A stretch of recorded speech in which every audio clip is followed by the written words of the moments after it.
Почитуван министер Бочварски, почитуван директор Рустеми, почитувани присутни изведувачи, инженери од надзор, почитувана пратеничка Рамбавова. Инфраструктурата е клучна за локален и регионален развој на нашата земја. Денес сме на делницата Крупиште-Кочани, што представува втора фаза од изградбата на експресниот пат Штип-Кочани.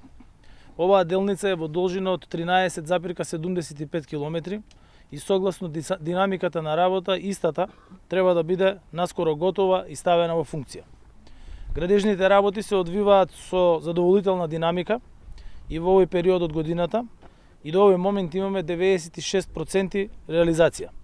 Патот е со висок квалитет на градба и со дозволена максимална брзина на движење од 110 км на час. Првата фаза Штип-Крупиште во должина од 14,3 км е завршена во 2020 година и веќе е во функција.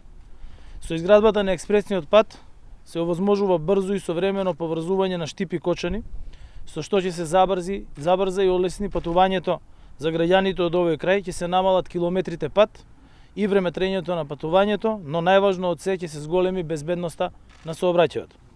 Изградбата на современа патна инфраструктура во земјава е еден од приоритетите на владата. Како и во изминатите години, така и оваа година напредува изградбата на експресните патишта во државата.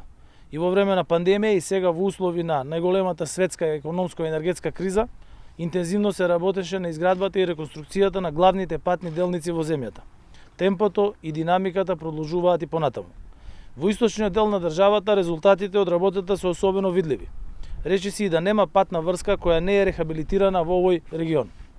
Модерната патна инфраструктура е важна и за граѓаните, но и за компаниите, исто така и за инвеститорите.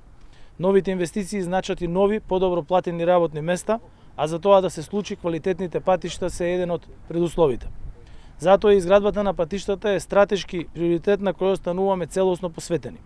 Изминативе 5 години владата изгради патишта во должина од 1300 км, значи двојно повеќе од претходните 10 години, кога биле направени само 650 км патишта.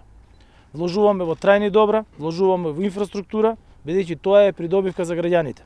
Тоа е наш приоритет и затоа е неопходно да се инвестира, да се осовременуваме и да одиме напред.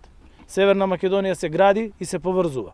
Јас како премиер, но и владата силно ги поддржуваме активностите на Министерството за транспорт и врски и јавното претпријатие за државни патишта за завршување на сите проекти во дадениот рок. Затоа и овде во присуство на министерот и на директорот ќе ве поканам сите вас на крајот од годинава да дојдеме повторно и да го пуштиме во употреба овој многу важен пат. Не би сакал да должам повеќе, сакам да посакам успешна работа на изведувачите, на надзорот, на работниците и сите да бидат горди на своето дело. Ви благодарам и го поканувам министерот да ви се обрати.